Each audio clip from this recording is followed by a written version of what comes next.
Gabi natin sila pinaglaro naman ulit. Kasi kanina pinuyat ako ni Hanabi. Ginising ako kanina ng alas 4. Doon siya nagpupo. Nung nagpupo si Hanabi, wala na, hindi na nakatulog. Sige dyan ako sa playground. Yan pala, shoutout pala kay Emmanuel Orisa. Yun, kinuha na niya si Hanabi. So inaayos na natin yung shipping niya. Bukas bibili na ako nung pang ship na cage. Kuha tayo ng large. And then balak natin si-ship na natin next week. Ayan. Ingatan mo na lang Emmanuel si Hanabi ha. Baby girl namin yan eh. Legend! No! Legend! Legend!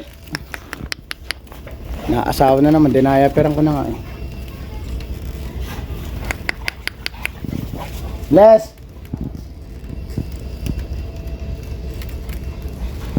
Ayun na, pinapaano ko sa anak ko eh. Pinapabantayan ako na CCR na ako eh. Legend! No! Legend! Ayun na. Mamimiss nila yun siya, lalo si Chopper. Wala na siyang katabing matulog ngayon. Ang laki pa naman ng kulungan nila mga kamamaw. Yan, paglaruin natin mga 20 minutes. Hindi naman tatagal ng 30 minutes yan. Malamig. Legend! No! Era, dito. Tinayaper ko kasi baka masampaan, hindi ako lumabas eh. Nababantayan ko sa anak ko. Yan, bukas pagising ng umaga bili na tayo ng large cage. And then kunin natin yung biligay ko na info lahat ng ni Hanabi. Info ni Hanabi. Kung ano ba yung timbang niya, ano bang cage ang gagamitin natin sa pag-ship. Tapos ano pa ba tag dito? Ano bang weight ni Hanabi ngayon? 17.5 si Hanabi. Yan. Malalaman na lang natin mga kamama kung hihingan pa sa airport ng health certificate. Pero usual naman kasi nung dati si Kobe na parang 2 months lang mahigit lang sinip natin kaya hiningan ng health certificate.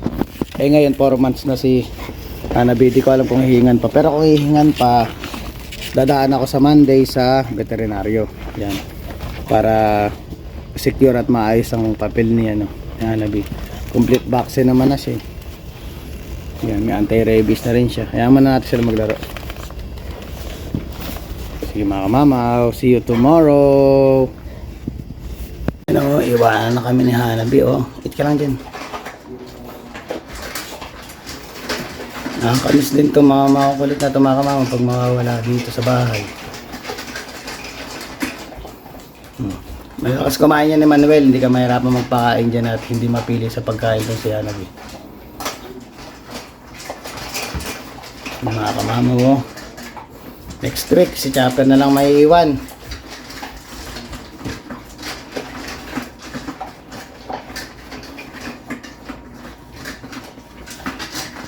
Bubugbogan na yung dalawa. Sa susunod na araw wala na siyang kalaro. Si Chopper wala nang kalaro si Chopper Binataan si Chopper. Ayan si Hanabi. Maya labas kami na Hanabi. Bibili kami nung nung kulungan niya mga kamamaw, yung crates niya para pag sinip natin siya may paglalagyan siya para masukat ng maayos. May miss nila isa't isa. Best friend yung dalawang yan.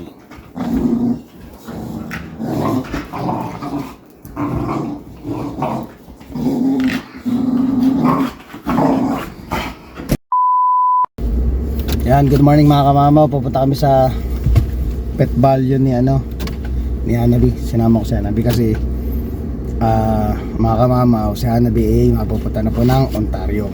Yan. Mapupunta siya kay Emmanuel Orisa. Ayun, nakakapag-usap kami nung kahapon na ayun, kukunin nga daw niya si Hanabi. So ngayon nakabook na yung flight niya sa Tuesday ng 4:30 AM. 4:30 AM ng Tuesday. So pagtas ng trabaho ko, uwi lang ako, ayusin ko lang gamit niya, and then diretso na kami sa cargo airport. Then now bibili kami ng cage niya kasi bibili kayo na sukat na cage yung airline. At the same time, sa bukas din pupunta ako sa veterinary nila, hihingi lang ako ng health certificate, yung kasi kailangan yon pag lumipad siya. So ang ano pa ba info dun sa ano, parang 7:30 PM, magkaiba kasi oras ng Ontario sa Saskatoon eh.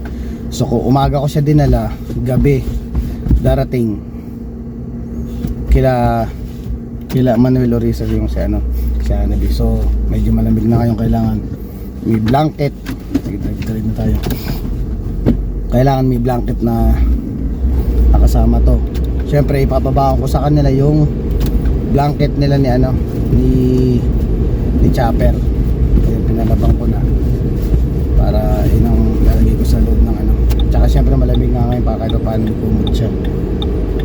Ayun ngayon, dinadyan ko siyang jacket kasi medyo malamig pa dito sa loob ng sasakyan. Pabangan natin. Di mo ina-expect si Manuel Oriza pang makakuha ng ating female keeper. Dati nung nag-inquire siya ay si Mokang ang gusto niya. Actually talaga di naman natin talaga dapat i-let ko to si Hanabi. Talaga lang syempre yung mga sitwasyon tayo na dapat tayo mag-desisyon sa buhay natin dahil syempre kaka-baby tayo. Bala ko pahinga muna ng konti sa andun pa rin sila at saka sila dyan sa bahay, pero what I mean to say, medyo pahinga muna tayong konti sa bully. Balik na lang tayo mga after 3 years. Unay lang muna natin si Jacob. Pero syempre hindi, doesn't mean na tumigil tayo sa pag-ano ng bully is ano na tayo. Hindi ko napapakita sa inyo mga bully natin. Syempre i-update natin lahat ng mga tuta natin. Papakita ko sa inyo yan. Every time na makakuha tayo ng picture tsaka video ng mga tuta natin is papakita ko sa inyo mga mama. Sige, drive muna ako mga kamama at medyo madulas ang kalsada.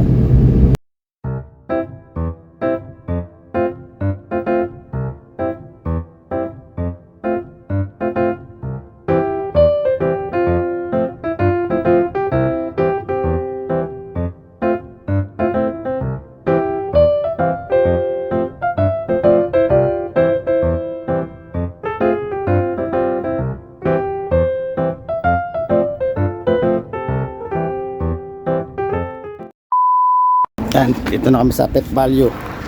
Sama ko yung makulit. Okay lang mga kamama. At makulit tong isa. Yan na, Pet Value. Pasok mo tayo. Ikot-ikot muna tayo mga kamama. Bibili na rin ako ng dog food nila.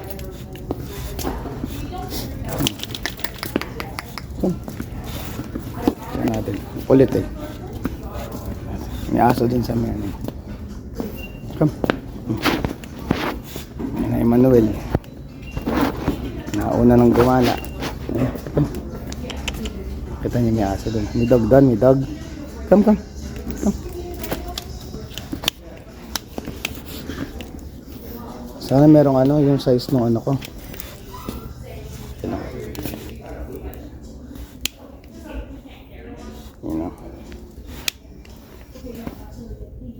Oh, iba to.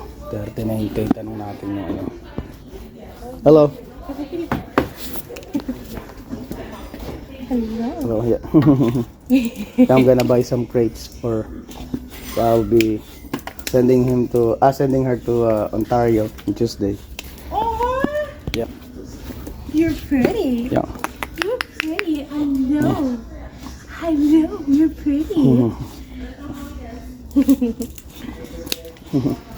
Oh, I'm gonna run you over. Yeah. This one dyan. Oh, I think this one is the size. What the fuck?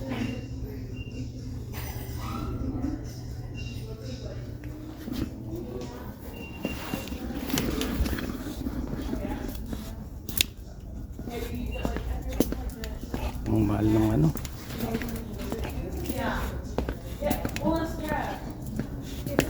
Yeah, I was like, it's literally just what's food in a tube. It's just they don't make any dog food. Hello. Can we measure because I'm planning to send her to Ontario on Tuesday? I'll make sure. I'll pay just a minute. Yes, okay. So which are you looking for? The crates like for shipping. Oh yeah. Do you have a Can we try that one first? that one? Yeah. If it's not, there's another big one over there. Ay, nakabili na ako, tinulungan na ako. Hindi na ako masyado nakaikot dun sa ano, para mapakita sa inyo yung loob. Dahil medyo yung nakabantay kasi dun, medyo ayaw nyo na nagpapabideo sa loob. So, hindi ko na siya na video. Ayan. Nagbababay ni Baby Labs. Ayan. Sinakay natin, pinasok siya dito sa loob. Kasya naman pala siya sa 32 22 by 23. Hindi na ako bumili nun sa 36 kasi masyado siyang malaki para doon. Ito sakto siya dito, nakakatayo siya dahil mababang aso lang naman si Hanabi. Kasi naalala ko nung binili ko yung kay Kobe noon, dito nakalagay yon. Sirati camera natin mga mama.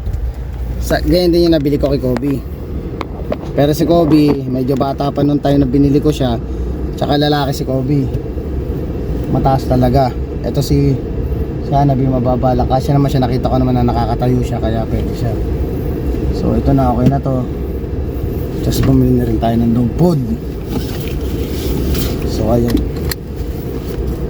Nanibago sila kasi parang 1 linggo silang hindi nakalabas. 1 linggo o 2 linggo. Parang ganun katagal silang hindi nakalabas. Nanibago sa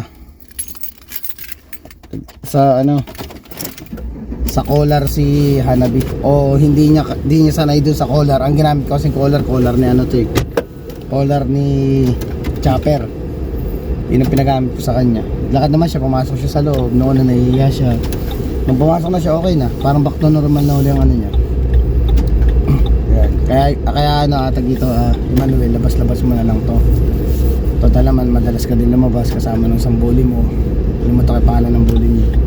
Kaya pagsabayin mo yung dalawa. Mabait naman to siya, Hanabi.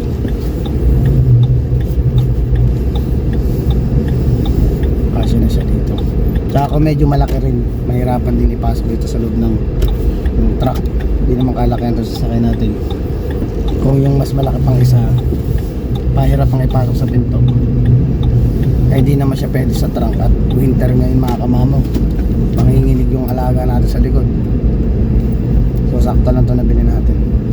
Malaki naman siya, pag pumasok naman siya, totally nakakatayo siya, nakita kong tumayo eh.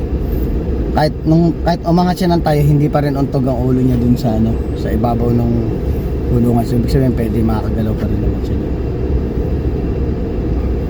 So gagawin natin ano, practicein natin ng ano, kahit mamaya pag ano, abang nandito pa tayo sa bahay mamaya, kulong natin siya dun sa ano, sa may loob, para masanay siya na ano, nasa loob siya nito. Kanina nung pinasok ko, binubuksan niya yung pinto, hindi siya sanay sa gitong kulungan. So ayaw na natin, may ilang araw pa naman tayo, sanayin lang natin siya, pasok lang natin siya na pa 20 to 30 minutes hanggang sa masanay siya na siya nakakulong.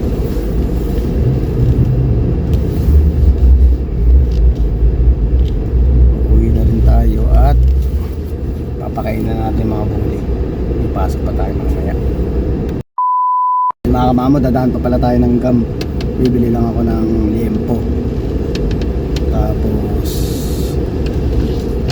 papakain ko na yung mga alaga natin. Namimiss ko mga kamamo, di pa maalis si Hanabi, namimiss ko na.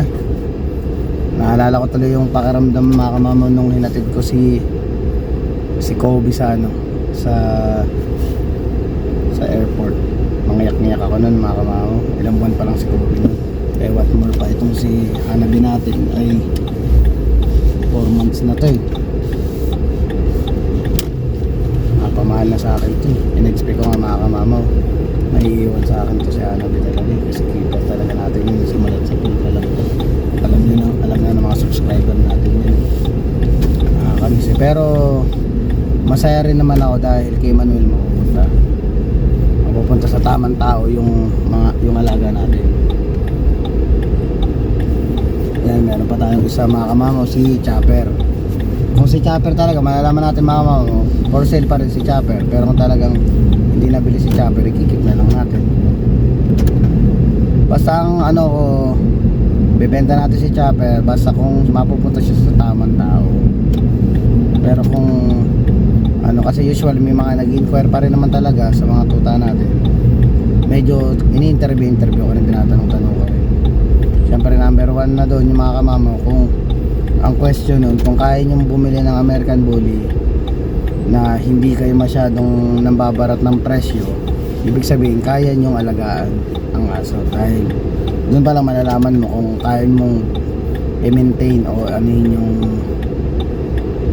alagaan ng maayos yung alagaan natin. Kung doon pa lang sa pagbili mo pa lang ng aso is hindi ka naman, okay lang naman yung tawaran, tatawad ka ng konti, walang problema yung tawad sa pagbili. Pero wag naman yung parang 50% mo na yung presyo ng aso. Hindi naman dapat ganun na ako. Dahil syempre ayun, hindi ko na paliwanag nung nakaraan, ngayon paliwanag ko.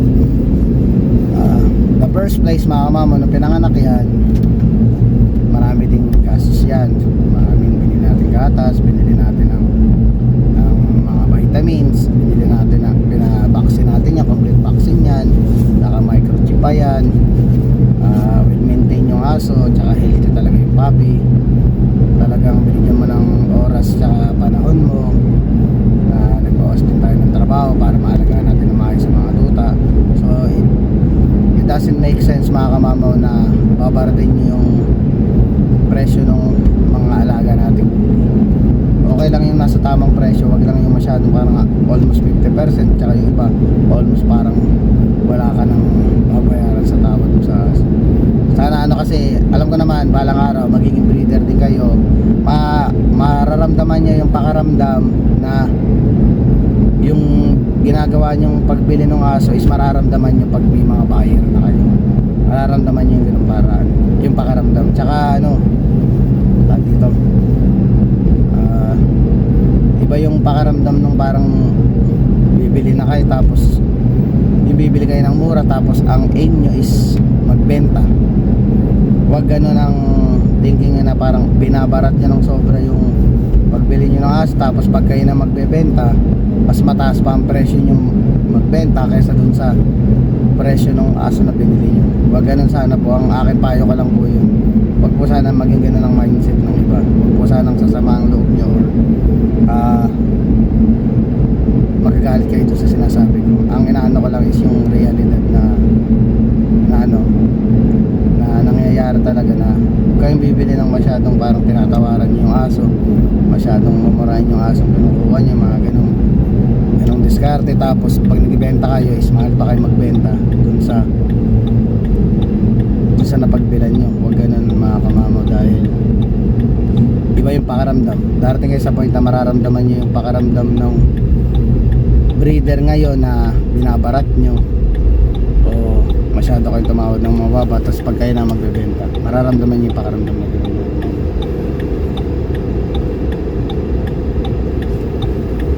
Sa bahay na tayo, pinagamit ko muna yung bully stick. Ayan, para tayo mix sila nang ma-edit ko na tong vlog na to. Ayan yung kulungan nyo. Ang size na nabili natin is, check natin. Ayan, may gulong pa nga mga kamamaw. Ayan, may gulong pa. Kabit natin bukas para ano. Ayan, ganda. May tools pa eh. Ang size niya is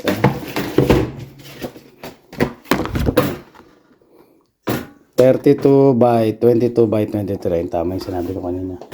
Masyadong malaki kaya Hanabi yung yung 36. Pero feeling ko ito mga kamama, hindi kasya kay Chopper to. Kasi matakad si Chopper eh. Pang kay Hanabi yung size na yan. Yan, bidyan ko na sila tigi-tigisa. Ang matahimik sila. Yung pang pambida ng ating YouTube channel. Si Baby Legend. Iwanan na kayo ng baby nyo. Si Mami Hera. Pumasok na agad siya dyan mga kamama. Ito, hindi yan kahit ikulong mo, ilabas mo, walang problema sa asong to. Yan o. Yung nakakita ng mas gusto pa yung nakakulong pag meron siyang ganyang bully stick. Kasi walang istorbo sa kanya. Yung dalawa is sa ilalim. Nakanabi. Yan. Mag-babe na muna kayo dyan ha. Ayan mga kamamaw, hanggang dito na lang ang vlog natin. Update ko na lang kayo pag de-deliver na natin sa cargo shipping si Hanabi. Sunday ngayon, so meron na lang siyang 2 gabi dito sa bahay namin. Kasi Tuesday ng umaga, madaling araw, pag out ko, pag uwi ko, ayusin ko lang gamit ni Hanabi. Tsaka halilin natin sa airport. Yan, tsaka bukas kuha tayo ng health certificate doon sa veterinary niya. And mga mama, please don't forget to like, share, subscribe, and hit the notification bell for more updates of my video. See you mga kamamaw.